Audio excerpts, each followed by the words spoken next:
Hello, Taurus. Thank you very much for tuning in to this week's read. For the main part of the read, I'm using White Newman, the Sacred Animal Tarot, created by Alba BG. The website at the bottom here is Liminal 11. If it wants to focus, feel free to check that out. Liminal11.com, excuse me. Well, the Oracle cards, and I found the website I was looking for last week. It's Wisdom of the Hidden Realms Oracle cards by Colette Baron Reed. There are some websites on the back here. Feel free to freeze frame and check them out if you want to. The website I was looking for last week was the Colette Baron Reed one, which is right on the back of the book, so how I missed that, who knows. But if you look at the paragraph with her picture next to it, it's at the end of that paragraph. You can see her website, and then there's a couple other websites down there if you're interested. Feel free to check out whatever makes you happy if you're interested. Okay, all right. Why are we clapping? I don't know, but let's go. Let's go right ahead. Okay, that's a curious one.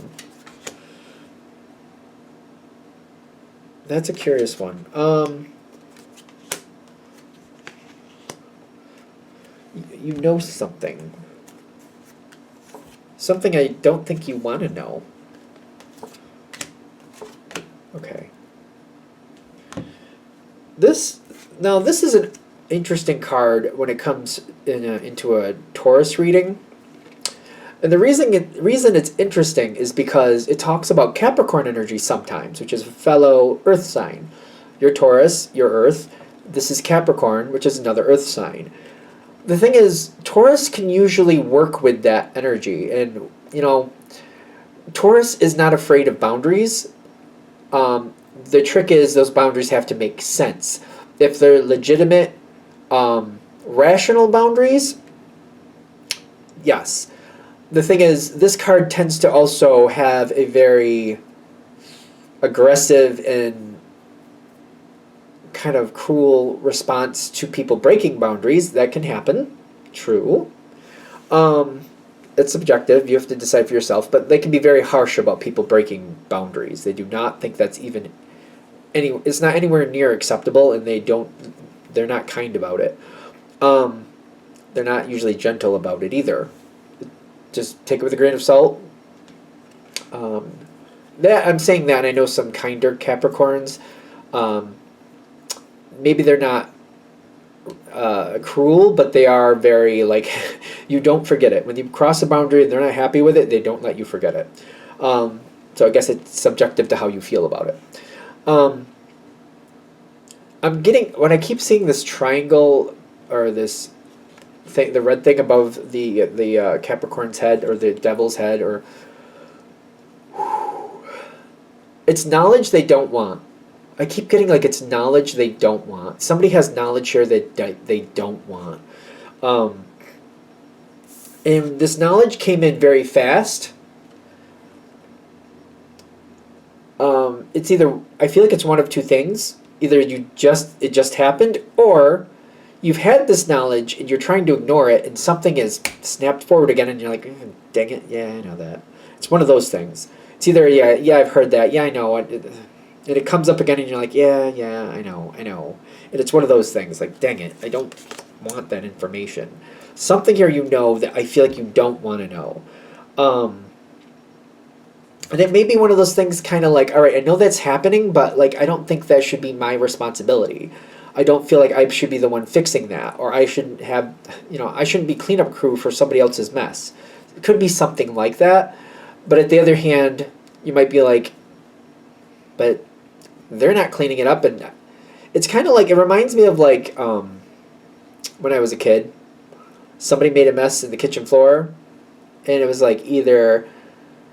either somebody could clean it up and we could just go on with life, or nobody can clean it up, and then when mom gets home, we're all going to be in trouble because she's going to be mad that nobody cleaned it up.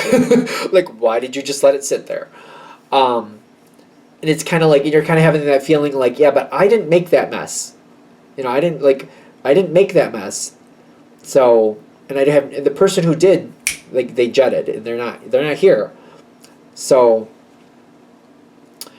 It feels like that to me. It's kind of like, I don't feel like I didn't make that mess. I shouldn't have to clean it up. But if I leave it there, it just stays there, and then just makes life more difficult. And the person who did it just is ignoring it. So it's like, you know, something about whatever's going on, this information that you know, it does give me a little anxiety, just to be fair. Because I'm feeling like, oh God, again, like it's, it almost feels like it's something that, like, even if I clean it up, would it even matter? Because somebody else will put another mess there. There's a little, like, anxiety or, like, with it, like, the Three of Swords is there. This is the information. The reason, like, if we're talking about the mess analogy, you may not realize why that mess happened. And it's like, I feel like I didn't go that far. I'm just like, that I didn't make that mess. I shouldn't have to clean up that mess. This is talking about how the mess happened. The Three of Swords. So if we're going to use that, there's a mess in the kitchen. There's a mess on the floor. Something happened. Somebody was very upset. And they didn't realize, they just ran through things, got together what they had to go, and they just left. Because they were upset. And they left a mess behind, however it happened. But the person who created it was in turmoil when it happened. And it's still there. That turmoil is still there. They're moving towards healing. I feel like they haven't achieved it at this point. I'm not sure how that affects how you're feeling about it. I'm not trying to tell you how to feel about something. But I'm getting, this is like maybe a level. Like, I don't feel like anybody set out to make your life difficult. I don't know if you were looking at it that way or not. But, like, it's not just somebody not cleaning up after themselves. It's not just somebody not taking responsibility for their own actions. I feel like I keep getting that anxiety over here, too. Kind of like, maybe that's where it's actually coming from. Like, somebody just ran through something and just had to go, and they just left. And it's like the energy there was very, like, there's anxiety, there's panic, there's something not good. And they just had to run. They just had to run. Whatever was going on, I'm not saying that's the right way to handle it, but that's what happened. And they're heading towards enlightenment. But I don't feel like they're aware of the mess they left behind as well. There's something about the consequences of their actions not in the forefront of their brain. It's not something they're thinking about. They're more thinking about the trauma they have to deal with or the anxiety they have to deal with. They're not seeing it the way you're seeing it. I'm not saying that validates anything or that makes anything okay. I'm not saying that. I'm just trying to give another level of, like, what's going on here. The information you have, again, I keep getting that I don't want it. I keep getting that. Whatever it is, I don't want it. You have a moment that's about to happen. That the situation is going to get more complex. It's going to get more complex. And I feel like you have a moment where you can either have a positive effect or you can completely disconnect. So I'm seeing three different versions here. I don't see anything negative coming out of this, but there's like negative, neutral, or positive is what I keep getting. Your choices are positive or neutral, which is fine. I don't feel negative here. I don't know if that's just a little bit more Pollyanna on my side or what, but I don't really see. If you don't want to have anything to do with that, I feel like, all right, you don't. That's neutral. But it's coming in, something's getting really complicated. You got the Tower and the Wheel of Fortune. Like, I don't remember the last time I had a reading with both of these coming in right next to each other, but, like, that's a crap show. That's a crap show. This is brutal. Whatever this is, it's a crap show. This is that wedding that, you know, the maid of honor says, you know what, I can't make it today. And then, you know, wherever they were going to get married, they have like a small kitchen fire so that half the food is burnt. And then, like, you know, the priest is like, you know, the priest gets sick and can't show up, so they have to find a stand-in. And the person that's standing in doesn't even know what they're really doing. They just maybe have legal rights to do so.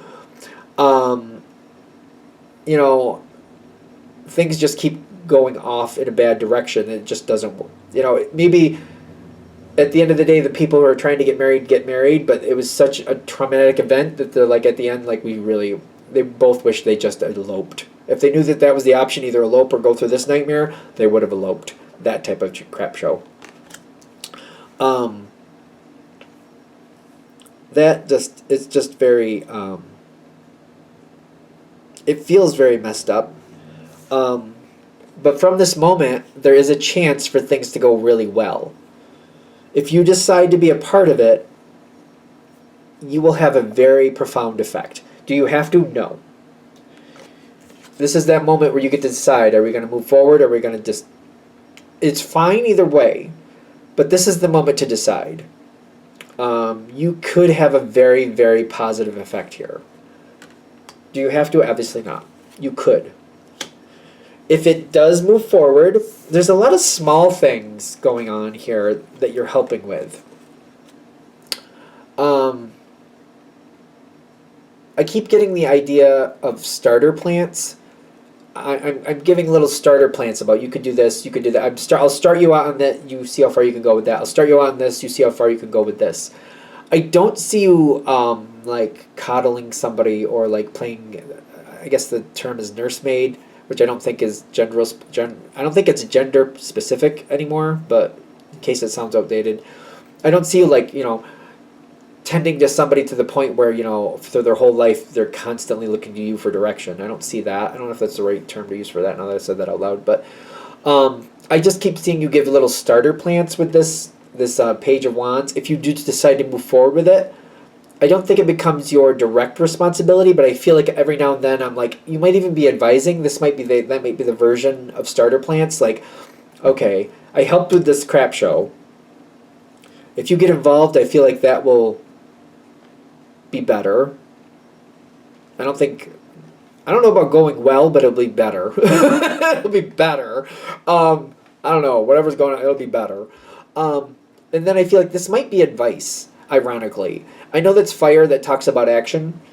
I keep getting something with communication, like this is how I would do it. Maybe you're showing them how to do the first time. For example, if you were showing somebody how to cook, the first time, maybe you'll show them how to fry up something, like you'll show them how to fry bacon in a way that makes it crispy and is not dangerous for other people. In the way of like some people, the way they cook bacon, it's just like, you're going to burn the whole house down, or what's going on here? Move stuff away from it. Move stuff away. Don't cook it right next to the paper towels. You're going to burn up the house. Maybe it's just me. But maybe you show them the safe way to do things, the proper way, the what heat to put it on, how to make this work out properly. Don't put it too much in there. Take out some of the oil every now and then so it doesn't become a, fire hazard. Stuff like that. You'll show them the first time. And then every now and then when they do it, they'll be like, oh, I don't know. Like, well, do it in front of me and I'll tell you what I would do. You won't do it for them the second time, but you're like, all right, so at this point I would drain the grease, so do that like I taught you to. You won't do that for them. You'll give them heads up. And then stuff like that, if that makes sense. Oh my God, that grease analogy, I hate it so much. But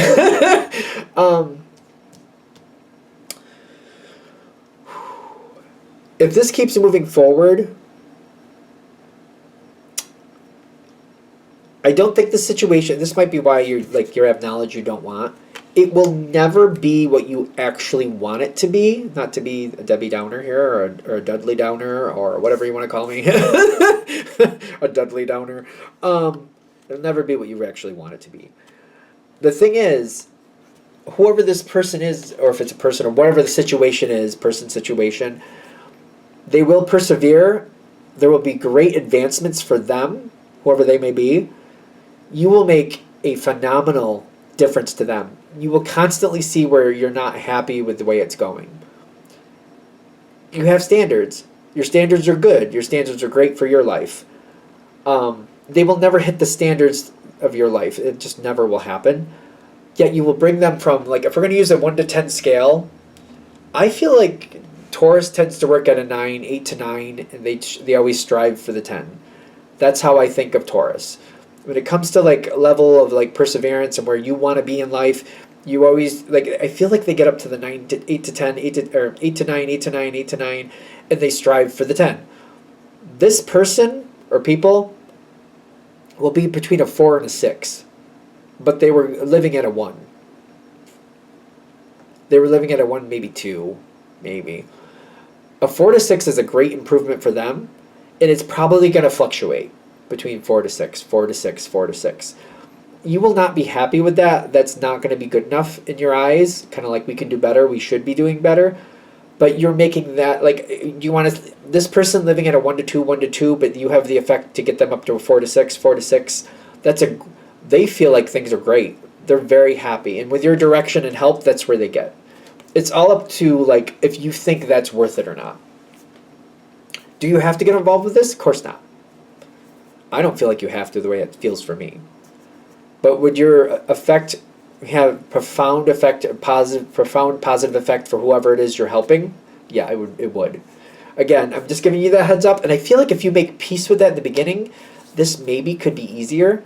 It doesn't mean you should slack on your standards. I'm not saying that at all. But if you realize that, maybe it won't bother you as much. Maybe.